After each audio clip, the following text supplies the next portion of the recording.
اللہ تبارک و تعالیٰ نے کہا کہ ہم نے ہر انسان کے گلے میں، اس کی گردن میں اس کا نامہ اعمال لٹکا دیا۔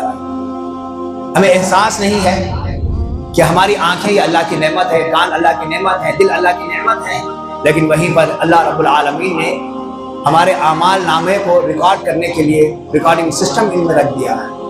آنکھ بھی ہمارے ہر چیز کو، اچھائی اور برائی کو ریکارڈ کر رہی ہے، کان بھی ہمارے ریکارڈ کر رہے ہیں، دل بھی ہمارا ریکارڈ کر رہا ہے۔ پھر اس کے بعد ایک اور مقام پر فرمایا الیوم نختم علی افواہہم وتکلمنا ایدیہم وتشہد ارجلہم بما کانوا یکسبون، آج کے دن ہم تمہارے منہ پر مہر لگا دیں گے، تمہارے دونوں ہاتھ تمہارے دونوں پیروں سے ہم بات کروائیں گے، یہ ہاتھ اور یہ پیر ہمارے اعمال کو ریکارڈ کر رہے ہیں۔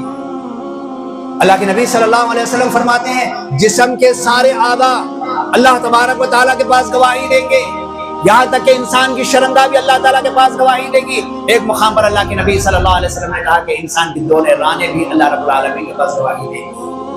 اندازہ لگائیے کہ اللہ رب العالمین نے ہمارے نامہ اعمال ہمارے اندر لٹکا دیا ہے، اور ہمارے یہ اعضاء جو اللہ تعالیٰ کی عظیم ترین نعمت ہے، یہ سارے اعضاء ہمارے ایک ایک عمل کو ریکارڈ کر رہے ہیں۔ آپ چھپ کر برائی کریں یا مجمع کے اندر برائی کریں، آپ کی ایک ایک چیز وہاں پر ریکارڈ ہو رہی ہے۔ اس کے بعد اتنی ریکارڈنگ کے بعد بھی اللہ رب العالمین نے کہا ما یلفظ من قول الا لدیہ رقیب عتید، 4 فرشتے ہیں، 2 کے حساب سے ان کی ڈیوٹی ہمارے ساتھ لگا دی گئی ہے۔ ہر انسان کے ساتھ نماز فجر سے لے کر نماز عصر اور نماز عصر سے لے کر نماز فجر تک کوئی لمحہ ہمارا ایسا نہیں ہے کہ فرشتے اپنی ڈیوٹی سے غائب ہونے والے ہوں۔ وَيُفْعَلُونَ مَا يُؤْمَرُونَ، اللہ نے جو ان کو حکم دیا وہی کام انجام دینے والے ہیں۔ یہ 2 فرشتے جو نماز فجر اور نماز عصر میں جن کی ڈیوٹیاں تبدیل ہوتی ہیں، فجر سے لے کے عصر تک یہ ہمارا ریکارڈ لکھ رہے ہیں، اور نماز عصر سے لے کر نماز فجر تک ہمارا ریکارڈ لکھ رہے ہیں۔ رات کی تاریکی ہو یا دن کا اجالا ہو، مجمع میں ہو، تنہائی میں ہو، جس انداز سے بھی زبان سے برائی ہو رہی ہو یا اچھائی ہو رہی ہو، اعضاء سے برائی یا اچھائی ہو رہی ہو، یہ سب ریکارڈ ہو رہا ہے۔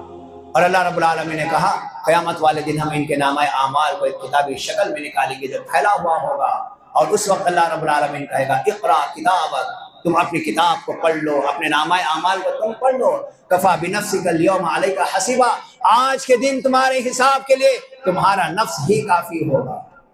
تم پڑھ کر جان لو گے کہ میں جنت میں جانے والا ہوں، جہنم میں جانے والا ہوں۔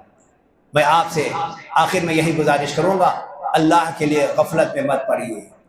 غافل لوگوں کا کوئی پرسان حال نہیں ہوگا، اللہ تعالیٰ ان سے ناراض ہو جائے گا۔ غفلت میں پڑنے کی وجہ سے اللہ تعالیٰ دلوں پر، سماعت پر، بصارت پر مہر لگا دے گا۔